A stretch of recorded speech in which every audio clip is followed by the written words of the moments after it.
Obviously, I don't need to introduce Fabio because he's already spoken to us. Yes. I'd like to however, to introduce briefly Véronique Dasen, who probably doesn't need introduction, but she's a professor of classical archaeology in Fribourg, in Switzerland.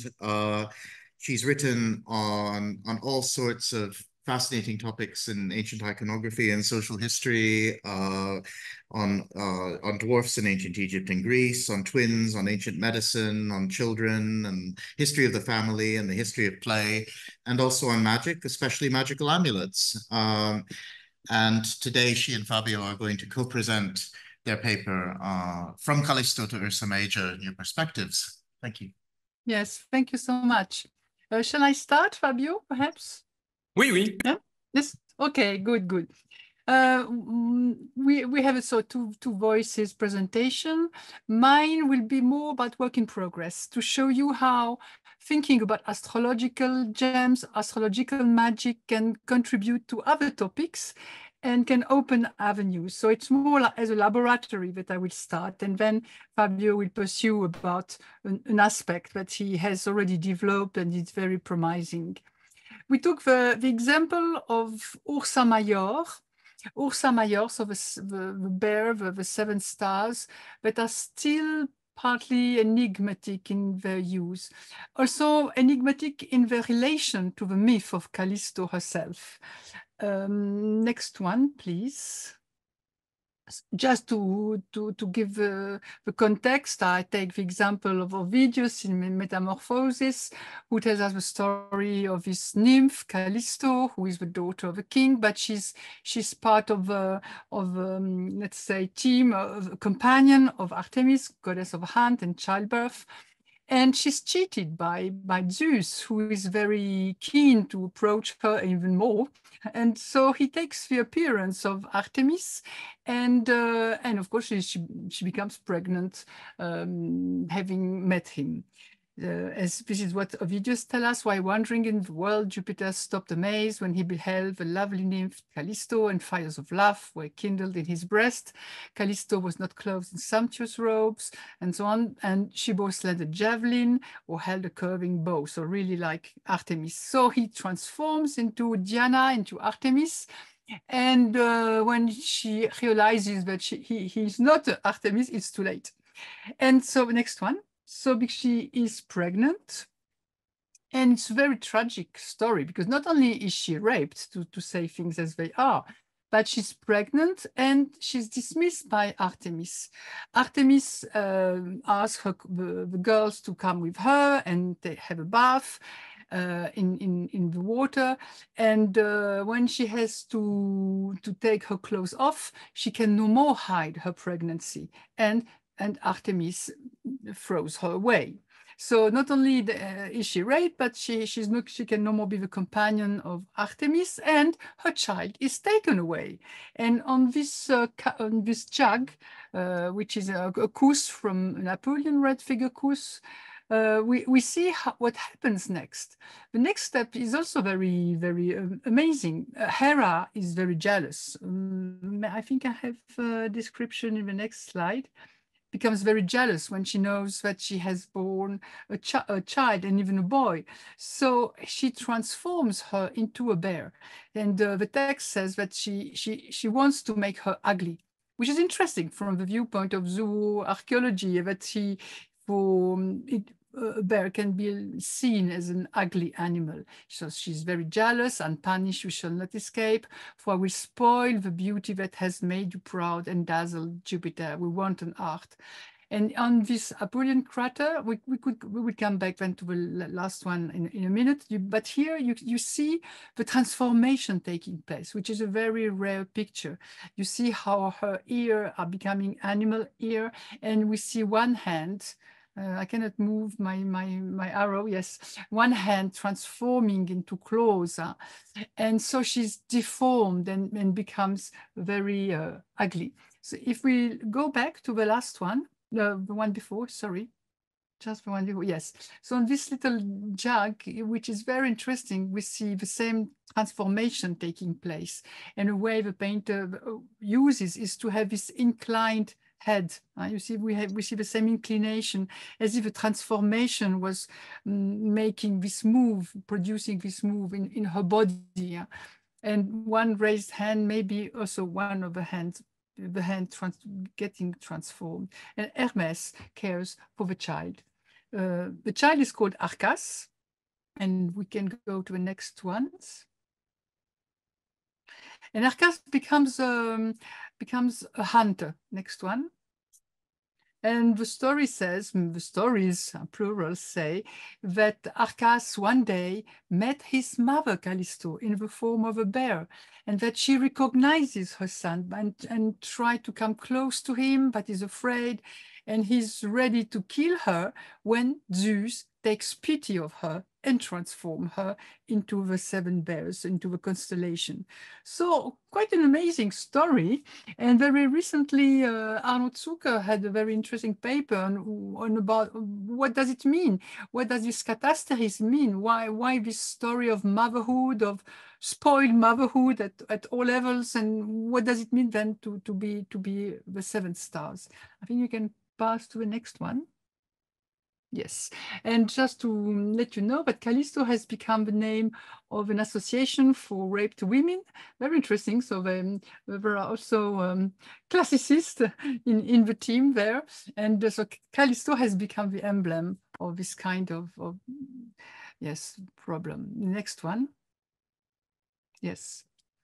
So we have this image of Ursa Major. Arnold Zucker also stresses that it's a problematic image too. I will not detail this. Maybe Fabio will next. I was struck because as you know, I'm working on play and games. I was struck by the fact that Martial describes the snow falling as falling from heaven and even from the 7 stars. And it is especially interesting because Domitian, as we will see in a second, Domitian's child died. And so one option that has not been much developed is that this image of Callisto and becoming the Ursa Major is also a soothing image. So we can go to the next one. So the child playing with the snow. We have 2 different trends. The 7 stars of Ursa Major is also a political symbol. Suetonius in Augustus says that when Augustus was born, it is said that his body was covered with spots and that he had birthmarks scattered over his breast and belly, corresponding in form, order, and number with the stars of a bear in the heavens. And quite funnily, in 1991, so the child must be an adult now. Let's see, where is August?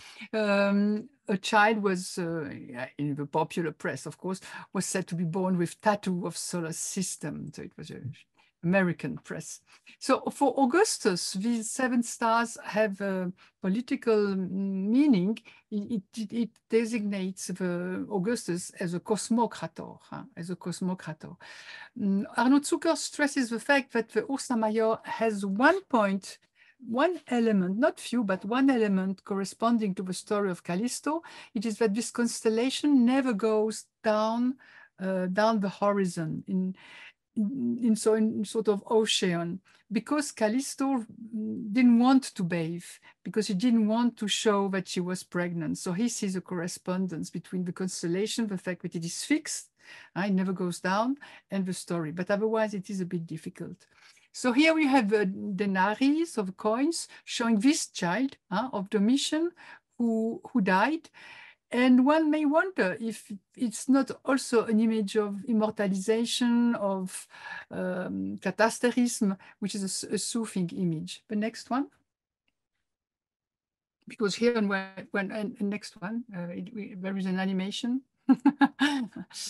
As you know, I worked on the notion of sphagis being medicine, sphagis designating also these objects, collyrium stamps, the stamps that use medical doctors. And here you have one of these stamps of medical doctors with a proper rational medicine. But on the sides of this medicine, you have on one side the 7 stars with the moon. On the other side, you have the sun. And it is quite striking that you find such motive on gems. Not many, but here you have 3 examples. So the moon and the 7 stars. So are we again in a kind of soothing model? This should be investigated. Next one. Yes, this is to show you how it works. Maybe you don't know what is a collyrium stamps. It's quite small, it's made of steatite, and it is used to print the medicine. So that's why the inscriptions are cut in reverse. It is made to be read when it is impressed. And here and there, you have other signs that need still to be deciphered, such as here you have a head, maybe the head of Asclepius. But it is striking to find the image of the moon and the 7 stars also on one of these collyrium stamps. Next one. So what kind of avenue and where does it meet magic? Well, it meets magic in 2 examples. Here, it's an example, and I met them by working on the topic of play in the sense of performance, in the sense of acrobats.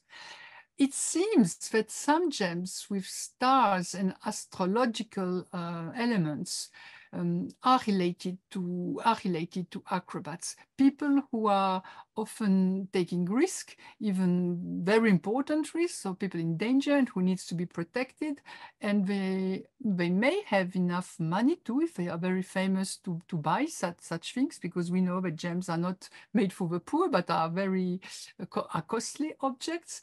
And this one, it may not be obvious, but you have a dolphin, and so you will see, as always, how refined is the construction. So you have a dolphin, the 7 stars, and we have even 2 examples, one in a private collection, and the other one, if I'm not wrong, is in Sofia. And we can relate it directly to Manilius, to the Astronomica, and how many acrobats are mentioned in literature and on monuments. They seem to be related to the sign of a Capricorn, and in particular to the constellation of a dolphin. And why? Manilius explains it. When the sea dark dolphin ascends from ocean to the heavens and emerges with its scales figured by star, birth is given to children who will be equally at home on land and in the sea. And then there is a description of all you can do if you are as agile as is a dolphin. This is in bold. With them, you may also reckon men of cognate skill who leap in the air. So equilibrist, thrown up from the powerful springboard and execute a seesaw movement, the first descent throwing up the second, and the plunge of a second lifting the first on high, or hurl their limbs through the fire of flaming hoops, imitating the dolphins' movements in their waves. They fly though they have no wings and sport amid the air. And even if the dolphin's sons lack these skills, they will yet possess a physique suited to them. So you have all these competencies, strength of body, briskness of movements, and so this agility that is suggested by the image of a dolphin. And you see how is the dolphin depicted, also with a strong bodily movement. And the stars then can be associated with this constellation of a dolphin. You have an image of a constellation. We can come back to these elements in the zodiacal sign of a Capricorn. The next one. And in fact, if you look at gems, and the search is not finished, but there are other examples, or similar examples. So looking for dolphins, but looking for other animals, such as this monkey. And the monkey here, there are no 7 stars, I agree, but there is 1 star, or 2 stars even, and the moon. The inscription is fantastic, because the inscription shows that indeed this belonged to an artist, and because the text says, "Give grace, beauty, charis, and success, Nike, to Sphiridas, who gave birth to Tinousiris. And Sphiridas is a name coming from Sphyron, the ankle, and then suggests how supple the acrobat was. And here it is transposed in the form of a dancing monkey. And again, dancers are often associated, as I said, with the sign of a Capricorn, but here there is another game, a potential game, and Attilio Mastrocinque mentioned that. It is that this second and third degree of the sign of a Capricorn correspond to the monkey in the Egyptian Dodecaoros. So you see on a methodological level, again, how complex are these constructions of text, images, references to astrology on the gems. It's not very easy at first sight, but very subtle and very well constructed. I think the end of the sentence should be Sphiridas, who was born from Tinousiris. And here there is, in fact, the use of a habit that we have on Deficciones and other magical things. It is always to give a name of the mother, because it's very important not to miss the point and to be sure that the person is protected as he or she should, because there is one mother for sure. The next one. Among funerary monuments, and there we enter now in the research field of Fabio, there are similar enigmas, so codes, really, we can say codes. And one of these is this inscription from Mantova, very beautiful funerary, not very big, but funerary, so Sippus, altar, where you have on two sides a juggler, and the juggler has 7 balls. And the question is, do these 7 balls represent 7 planets or 7 stars? Why does this man juggle?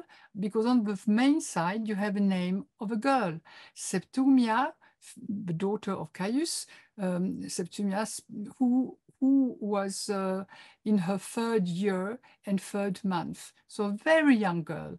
And the image we have is that of rabbit, is that of a rabbit. And there we may wonder, because in fact the image, the constellation of the rabbit is part of the twins, of a twin sign. And the twin signs is the sign for, again, for acrobats. And so what I am also showing to you and sharing with you is this surprise to find so many acrobats in astrological text and so many references to them hidden on gems, using stars, using, and in a sense, magic, because for the 2 gems, it is indeed magical help, magical protection that you require. On the stela, of course, it is something else. In the Astronomica, Manilius again explains, now when the twins leave their fraternal stars into the sky and float on the surface of the sea, their 7th degree brings to view the hare. Not the rabbit, sorry, it is the hare. So could it be that there is a code on this inscription, on this funerary stela, alluding to this connection between the 2? And if we go back to the text, yes, such will be the vigor of limbs, which reflect the swiftness of the winds. And I can go down to the part in bold. Yet another can show his limbs with a host of balls and create hands to spring up over his body, with the result that without dropping any of a number, he plays against himself and causes the balls to fly about his person as though in answer to his command. So we go back to the relief again. It's really worth thinking about it, because really there is a connection between juggling, so an astrological sign, the twins, and they are twins. We have 2 jugglers, and the code of the hare, the constellation of the hare. So I show it to you, but it is still an enigma, and shows that we must look at this knowledge on all kinds of monuments, and not just magical ones, but also on funerary monuments. And now I pass the word to Fabio, who has found more. Thank you very much, Véronique. And I will now continue on this relationship between the 7 stars and the funerary world. And in fact, there are 2 models that exist at the end of the Republic and the beginning of the imperial period in the Roman world of what we call the astral journey of the soul. There is one that is linked to the image of the zodiac, and it is what I call the zodiacal model. We will see later on. But then we have also some examples of 7 stars on funerary relief, and this is what I call the stellar model. And the interest was to see if there is a relationship between the two, or if the two stems from 2 different traditions.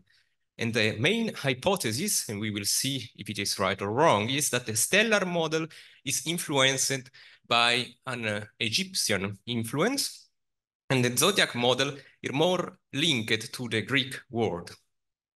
And the case studies, it is this funerary relief kept in the National Museum of Copenhagen. So you can see the representation of 2 young children. And the most interesting one is this young girl. You see the bust to front is standing on a huge moon crescent. You don't see very well on the screen, but on the moon crescent, there are 3 stars and then 4 stars around the head. And then beside her, there is probably the brother of the young girl, represented in a normal way. And it's probably also the presence of the moon crescent and or the stellar symbolism is to underline the fact that the death is the young girl and not the boy, because it's normal on Roman funerary portrait that we also have members that are not died, but they participate in the decoration of the funerary portrait. So this is just to precise the date, 180. It could be, I will a little bit more quick here, but it's based on the hair of the lady. So this is a peculiar kind of what we call Melonen frisure, but it can be linked with 2 members of the imperial dynasty, Crispina and Lucilla.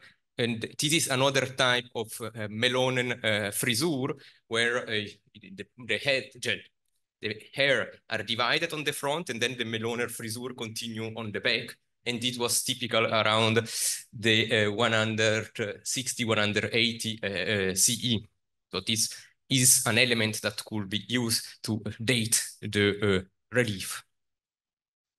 What I was interested on is that presence of stars on funerary, Roman funerary relief are extremely rare. And in fact, the only example that I found is this funerary relief from Amiternum, dated around the 2nd half of the 1st century BCE.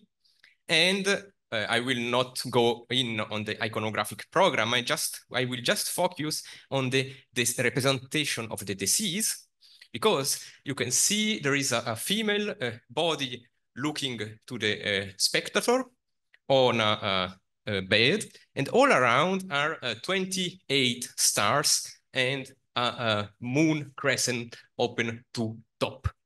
But this is the only parallel that I could find till yet for another example or a funerary relief that represent stars.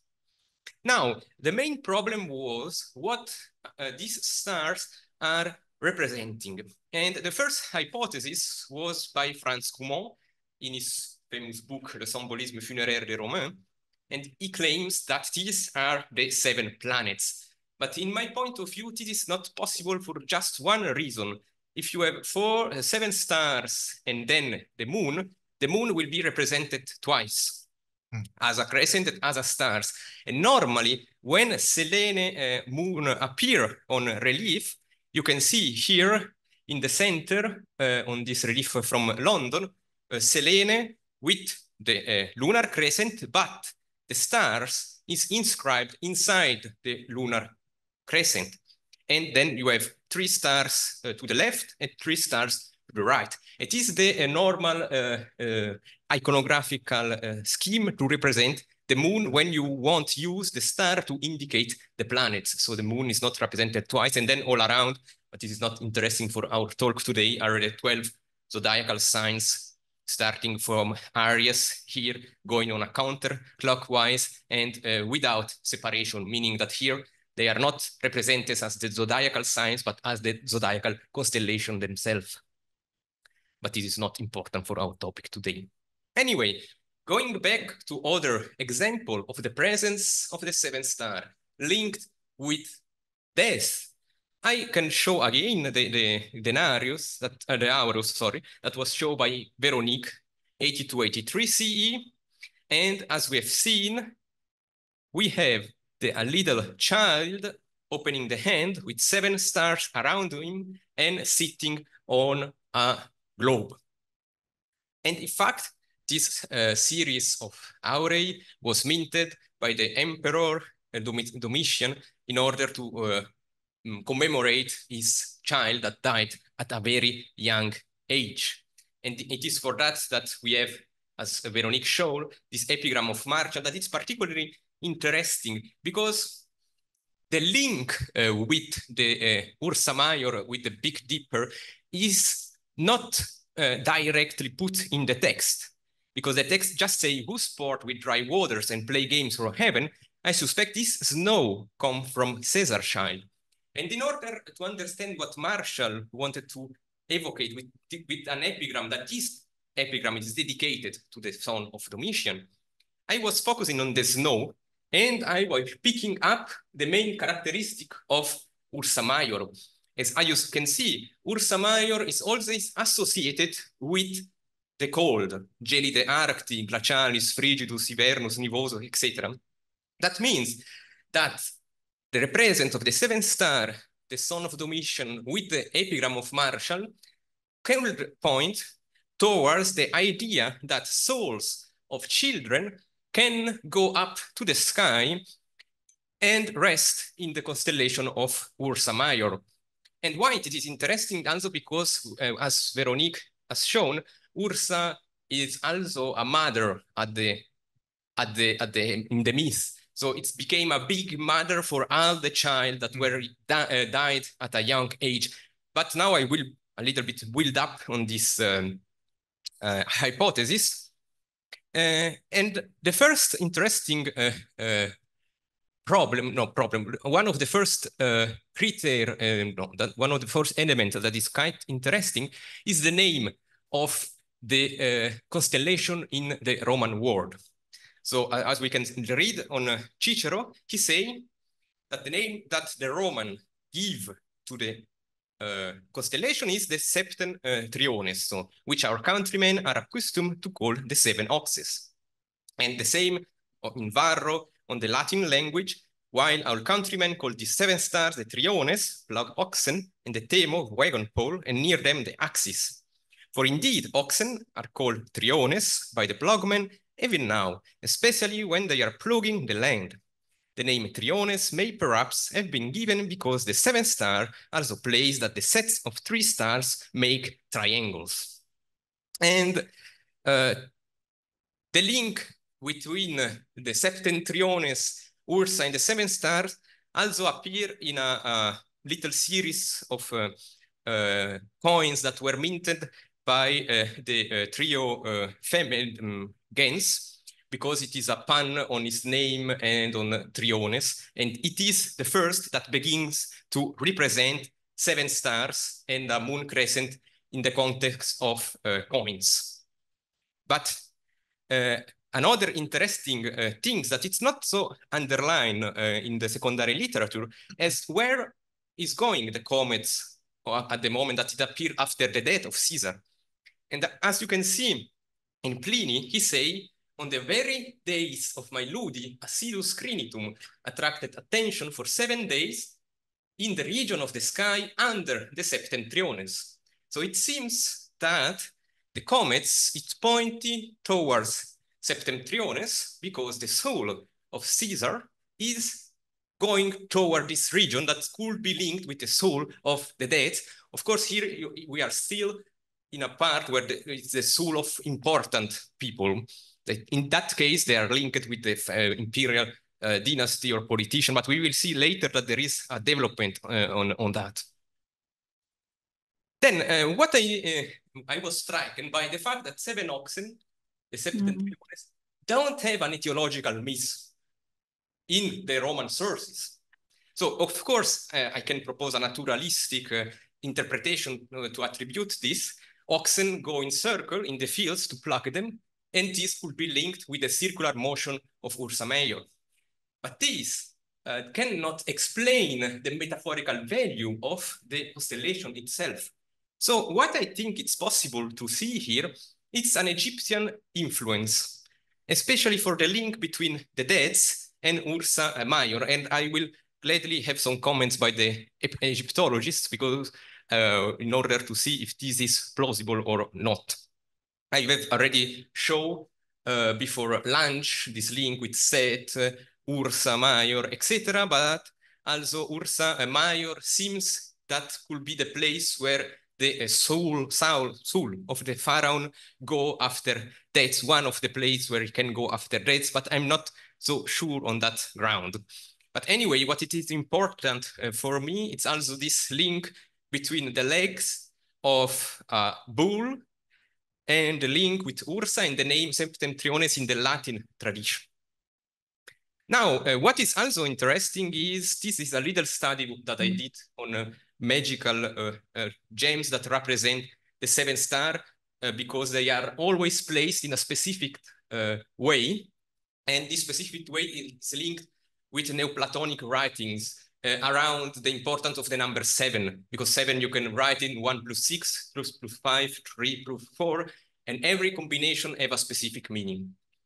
But on our relief, is it a little bit different because we have 3 on the crescent, lunar crescent, and 4 around the death of the disease.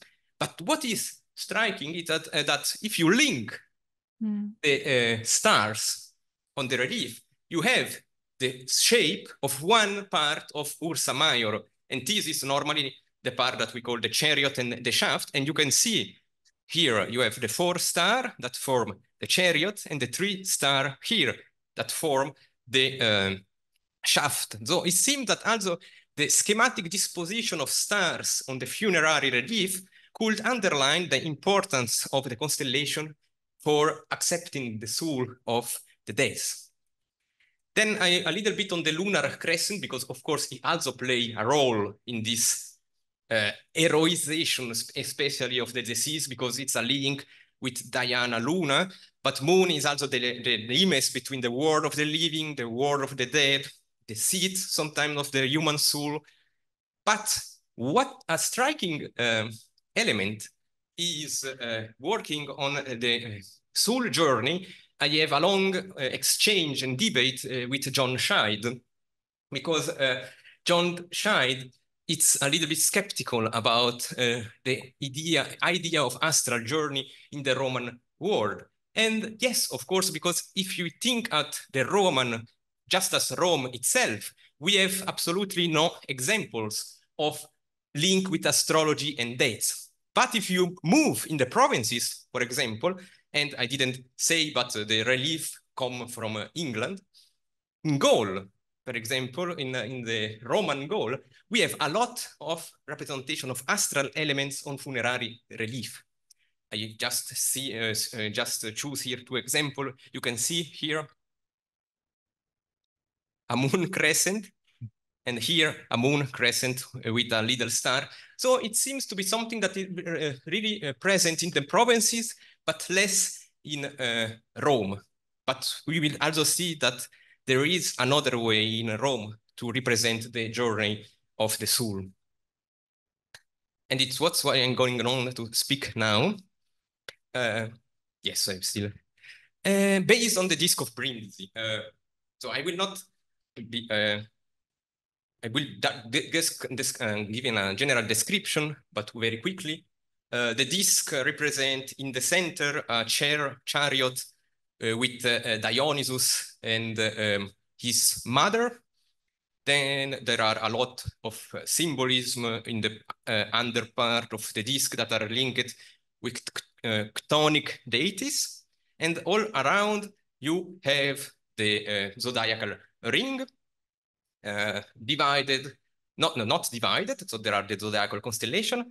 And I will show you in a minute, because you can see all in the secondary literature that they link this particular zodiac with the what they call the 11th sign zodiac, because they think that Libra is not present and that the long claws of Scorpio are the part of Libra, as I say this morning. And an element that it's important to keep in mind is the direction of the chariot that is going toward the constellation of Scorpio. And the disk was found in a funerary, in a tomb. And I'm trying to pinpoint if we have example of disk on iconography, and sometimes on Italiot base painting, a disk or a circular shape object appears on the top of a funerary monuments. But so that could explain, because of course the disk was found in South Italy in Brindisi. Then you see the date, end of the first, beginning of the 2nd century CE, is also interesting, because normally it was always dated 3rd century CE or 2nd century BCE, but this is a date that I was able to establish because Libra is present on the disk, and it is in the hand of Virgo. So Virgo is represented holding the scales, and this is an iconography that is typical of the Augustan, of the Octavian period, where you can see on this Nicolo, it's already an astrological gem in a political context. You have the representation of Virgo holding Spica, holding scales on top of Aries and Taurus. And this is Libra, Virgo with scales is typical of the Augustan period. So we can, then there are other elements for dating the disk that point towards a later date, but at least we have a base for dating in, and it's especially interesting to see that Libra is well presented on the disk. So we have the 12 constellation and not just 11. Now, why it is interesting that the chariot is pointing towards Scorpio? Simply because in the first philosophical discussion around the soul journey, we have a later passage in Servius, but that it's quoting Varro, of a way that the soul can go through the sky, and is linked with a Greek philosopher, Heraclides of Pontus. And as we can see, Varro reports having read that a certain divine power relieved a certain Empedocles of Syracuse of his mortal appearance, and that among other things he saw 3 gates and 3 paths, one at the sign of Scorpio, which was the path by which Heracles is said to have ascended to heaven, a second at the boundaries between Leo and Cancer, a third between Aquarius and Pisces. So Scorpion can be the gate where the soul pass and go to the sky. And a first image of this kind of idea is on a denarius, 75 BCE, linked with the divination or apotheosis of Romulus. And you can see here, you have the chariot with Mars, Romulus that is going on the chariot, and under the feet of the horse, you have a little scorpion that can be an allusion to this astral voyage. Then we have some later representation of this idea, especially linked with senatorial families. Like in the Eagle column, we have the mausoleum tower of the Secundini, that was one of the main families of the city. And we have a similar iconographical scheme. Zodiac without separation between the sign. Why I'm stressing that? It's simple, because if you represent a constellation, the symbolical meaning is even more present, because the journey of the soul don't take place in the sign, but in the whole constellation. And normally, when the zodiac is not separated on monuments, it is because they don't want to represent the sign as a 30-degree part of the zodiac. No separation means that they are trying to represent the constellation as it is. And also in the secundini, you have Heracles on a chariot pointing toward the constellation of Scorpion. So it's the same idea of the astral journey. And of course, at the beginning, this idea was also linked to the deification of the emperor, as you can see on this lost painting in the temple of Hercules, Sabrata, of the deification of Marcus Aurelius, that is represented on top of an eagle inside a zodiacal ring. Then I will go a little bit quicker because this idea and this link between the zodiacal ring and the deceased appear on some sarcophagi, what we call the season sarcophagi, but it's quite rare because as I said before, in Rome itself, it seems that this kind of astral representation linked with deaths are not so well received. Or maybe it's because they are also linked with a philosophical thinking that someone needs to be aware of. Another example is in Pisa. You have the same scheme. So the seas in the center of the zodiacal ring. And as you can see, they are quite late. So it's 4th century CE, 3rd century CE, and again in Sassari, 4th century CE, and you have the same iconographical scheme. But then in this case, we can also push a little bit further the link between the astral journey, because later on the gates, it's not only Scorpio, but also the link, it begins to be linked with Cancer and Capricorn, as we can find on Porphyry, where he claims that theologists therefore assert that these two gates are Cancer and Capricorn. Cancer is the gate through which souls descend, but Capricorn that through which they ascend. So we have two doors for the souls, one at the moment of birth that go through Cancer, and one at the moment of death that go back to Capricorn. Then again, here is a representation of the ascension of the emperor reaching the sky through the zodiacal ring.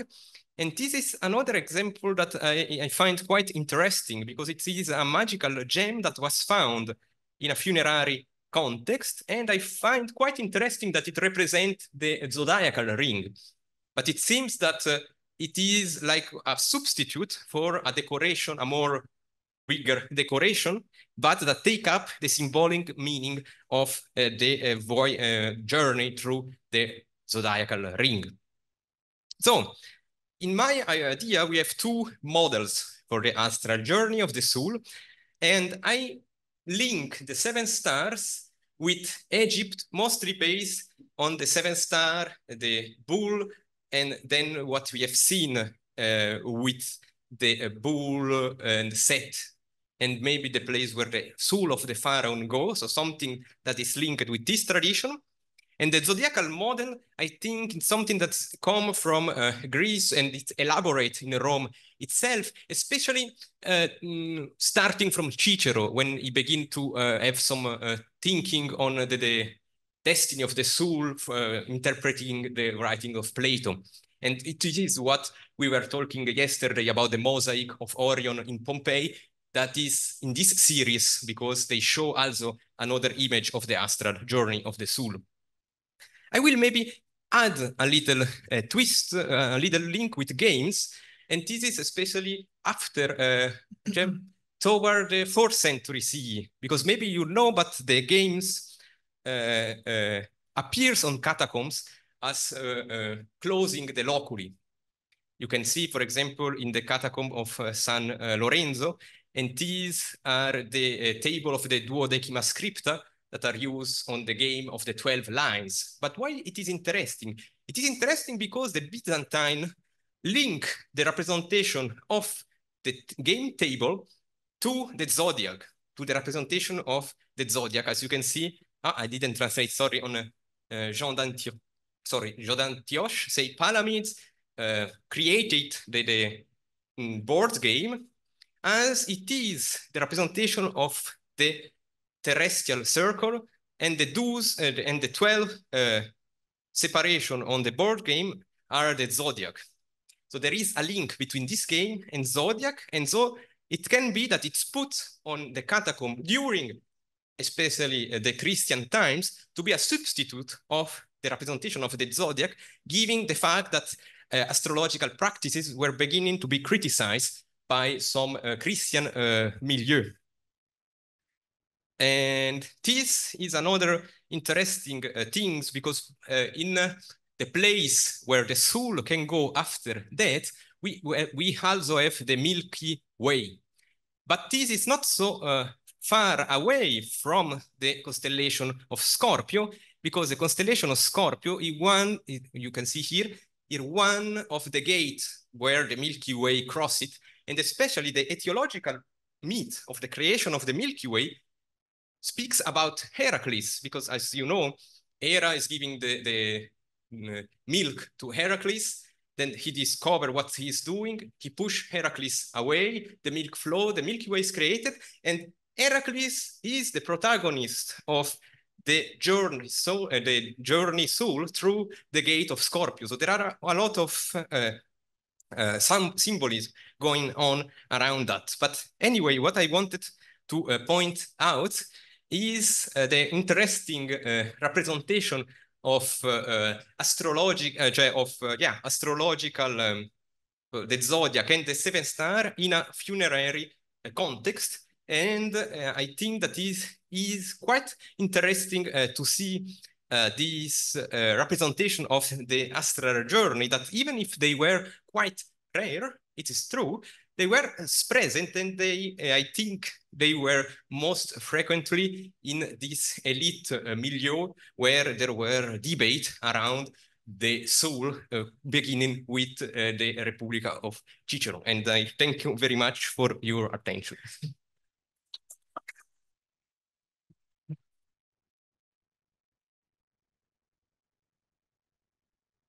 Well, thank you very much. Thanks very much to both of you for that amazing journey, soul journey. Yeah. So do we have any questions or discussion either in the room or online?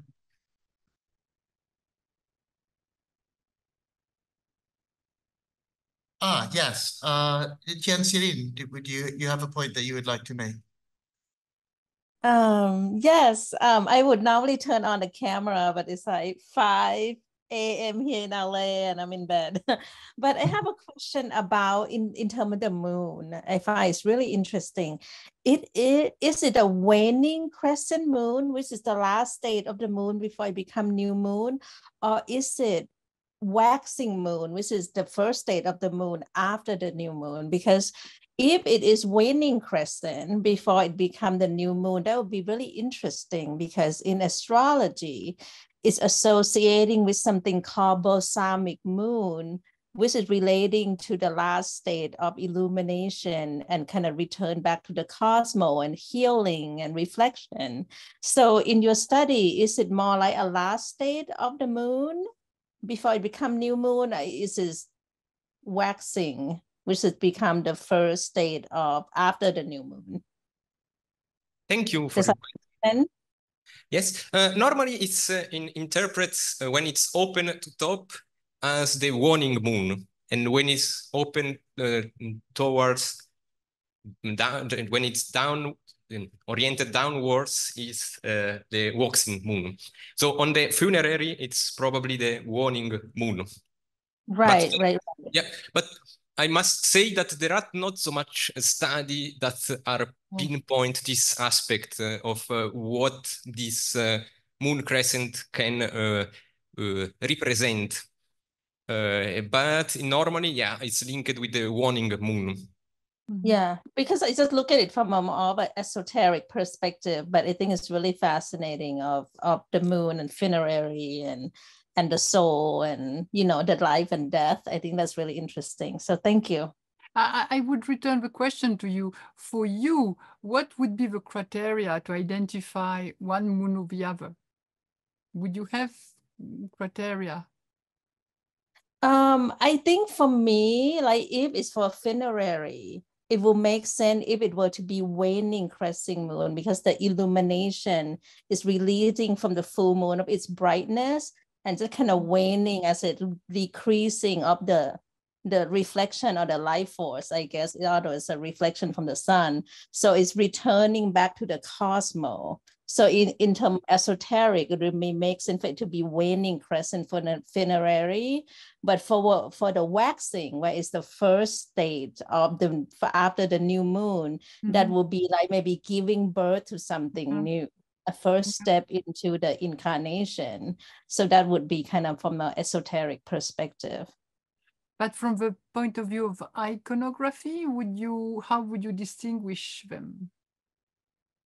I'm not sure. I'm not sure yet. I'm just looking at it from the perspective of astronomy and esoteric. But yeah. But I think it's as in terms for art, I'm an artist, I'm a sculptor. So I think if I were to do a funerary for someone, I would make it a waning crescent, because it's returning to the cosmos, returning to the beginning, per se. Yeah. Thank you. Yes. Alexandra von Lieven, go ahead, please. Yeah, well, thank you very much. I mean, I must say I love when somebody connects certain things with Egyptian influence, but in relation to the funerary aspects of going up to the 7 stars, I have a huge problem. Namely, as I say, the Egyptians, they associated this with Seth, and Seth, of course, is somebody with whom you would not want to be connected, especially when you are dead, like Osiris, because Seth is, well, his picture in a way changes over the time, but certainly in the periods we are talking about, namely Greco-Roman Egypt, he was more or less sort of a devil. So you wouldn't want to be associated with the devil in the year after, I would guess. So I must confess that I have a bit of a problem with this here, in this particular context. Yes, no, thank you very much. Thank you. Yeah, in fact, it was my main problem, because I think that it could just be that they taking up the image of the oxen from something that were also present in Egypt, and then they add the symbolic funerary value. So yeah, because it was problematic to also link this funerary value of the Big Dipper to what was going on in Egypt. So that confirmed my doubt. So I will not put this hypothesis anymore. Thank you. You're welcome. Joachim Clark, I think you would like to say something. Yeah, thank you very much for your presentation. And I was also quite interested in the question of going up to the sky through the zodiacal circle. And I was asking, I would like to ask you whether you have looked also at some of the Roman period Egyptian tombs where we have zodiacs on the ceilings. I think the most interesting example would be the tomb of Pet Osiris in the oasis of Dakhla, where we have a relatively elaborate celestial iconography, and it might be interesting to check this further, also in connection with some hermetic fragments which speak of the ascent of the soul to the sky. Yes, thank you very much for this suggestion. Yeah, I have looked up the tomb of Pet Osiris, but I didn't analyze yet the iconographic program. But it, yeah, as you say, I think it could be quite interesting also to use as a comparanda. And then for the hermetic fragments, I still also need to check them because I didn't look at them yet. So thank you, because this can a little bit reinforce what I'm building up to give an interpretation of this kind of funerary material. So thank you very much. Yes, do we have any other questions or observations? Arpad, yes. Yeah, please come and sit here.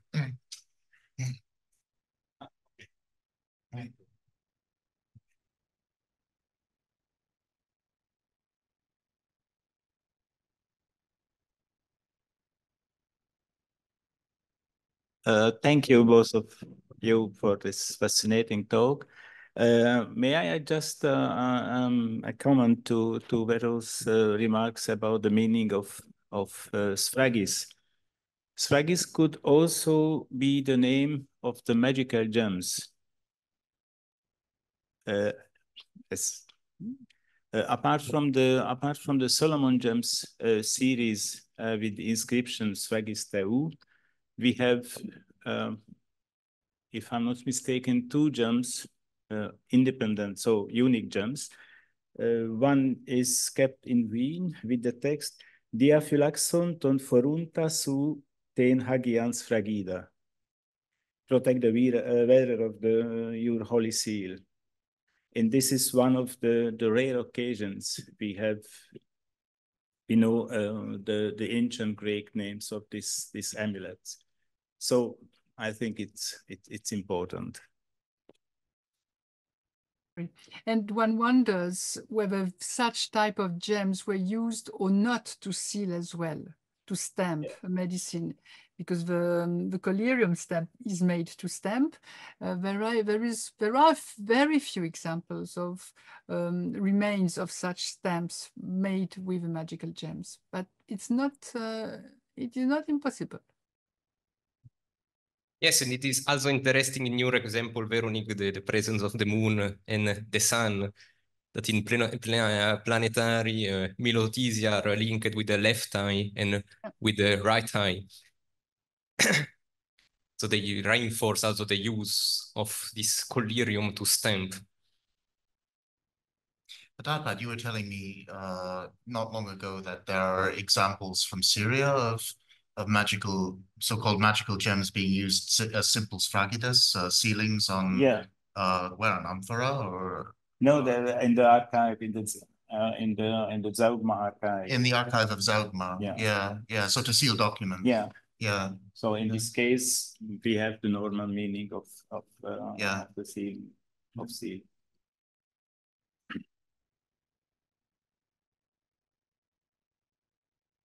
Yes, Kevin.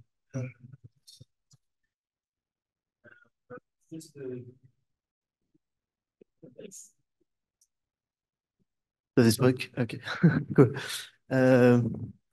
Just a question. Maybe it would be better to associate those stars not with the Big Dipper, but with the Pleiades.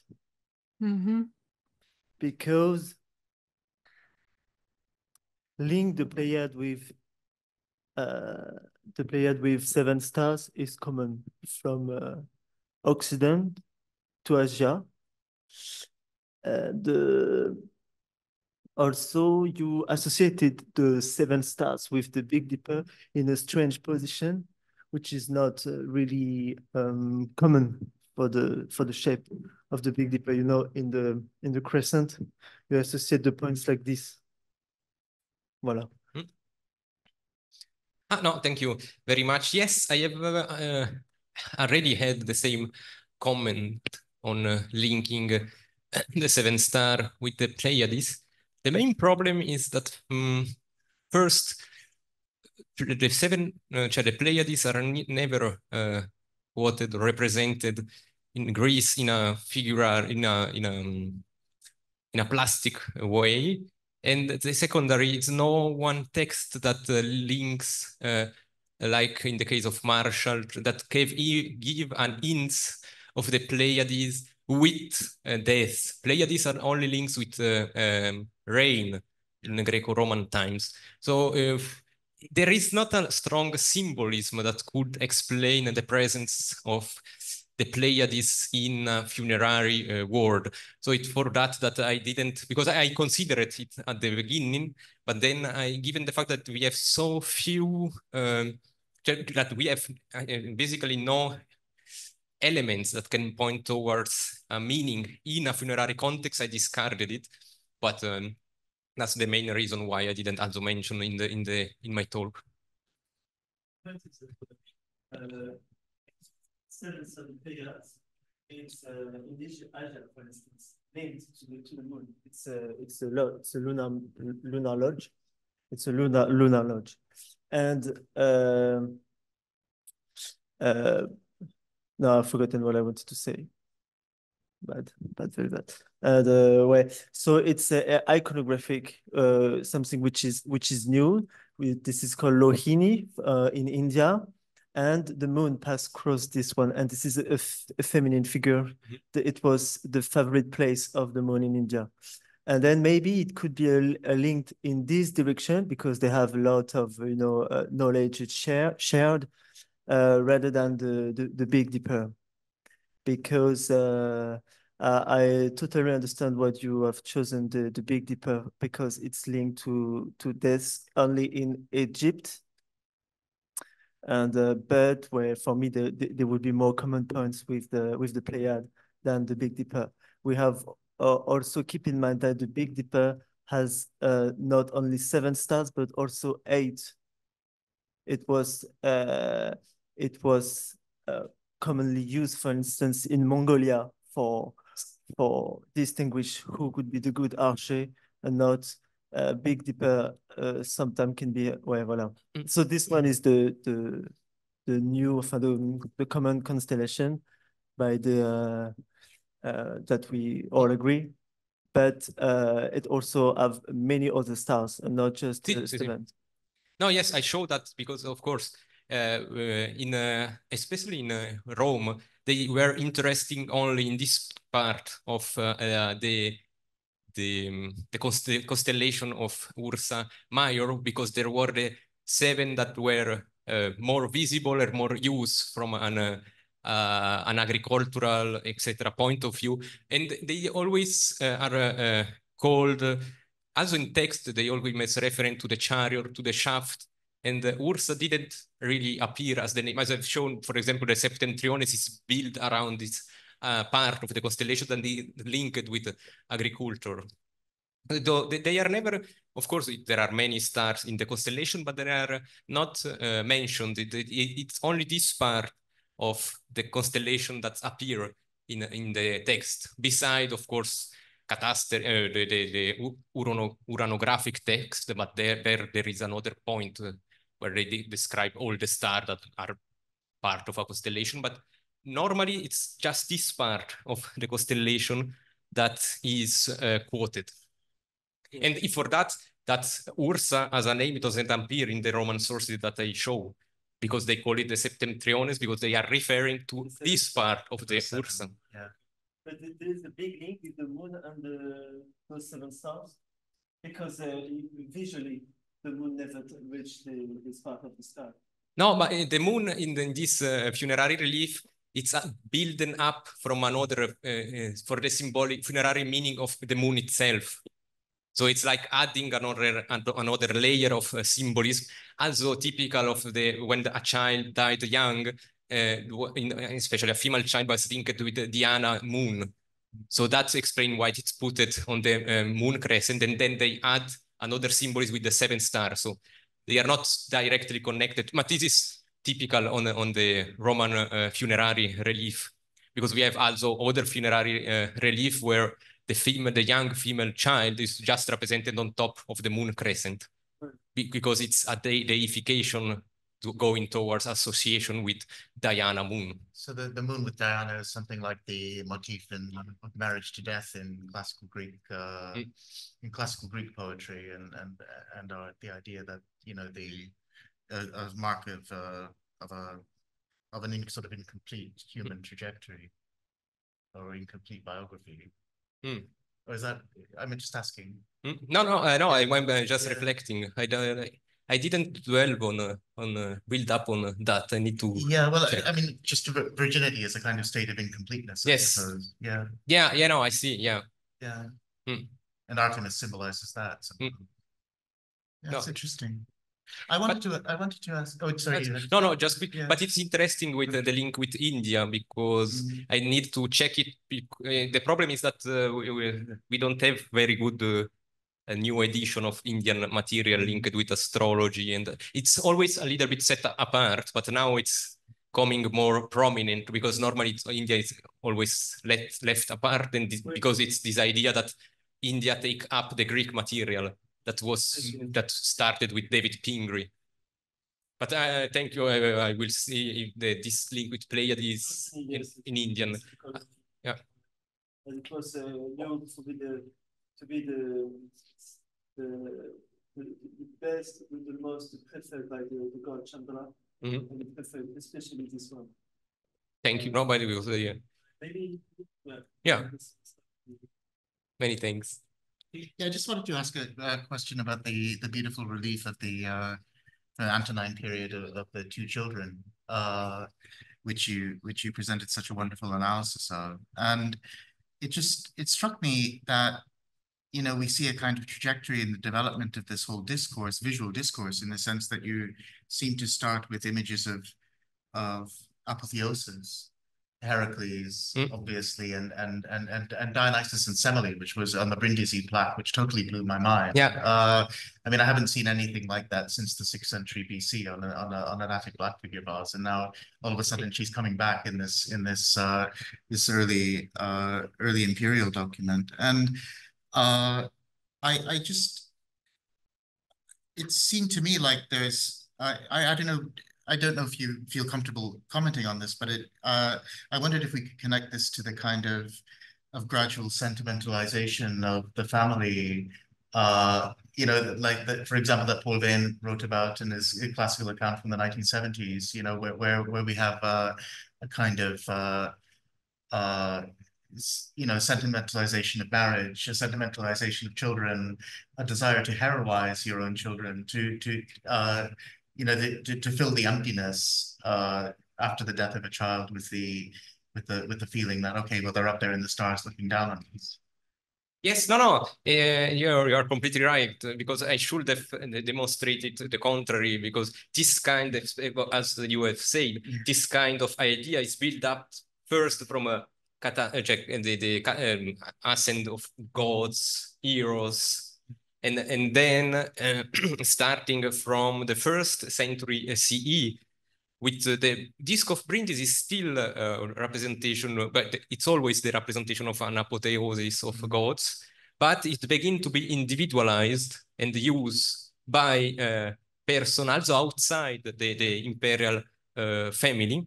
And it could be, as also Véronique said before, in fact, that it can be suiting that, especially because the link between Callisto, that is a mother, it's killed, it become the constellation that your child is coming towards this eternal mother that it's taking care of the soul of these dead children or even adult, etc. So I think that it's something that could be linked with what you were saying about sentimentalism. But because in this case, the moon is not with the male child, because the male child is not actually dead.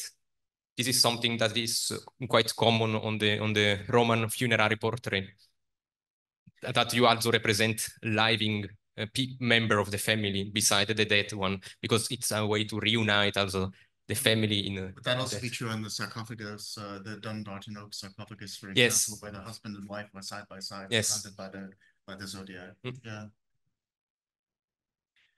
Do we have any other questions? Okay, well, thank you both for this. I feel I've learned so much, and it was a wonderful way to end our conference. I'm really grateful I just want to thank again all our speakers and all of you who took part. I think it's been a wonderful learning experience for me, and I hope for all of you. The recordings will be made available on the Palladion.who website eventually, probably sooner than later. And we hope to as well to publish the papers of the conference, perhaps with other commission papers. So those of you who aren't with us here in London and who talked, please.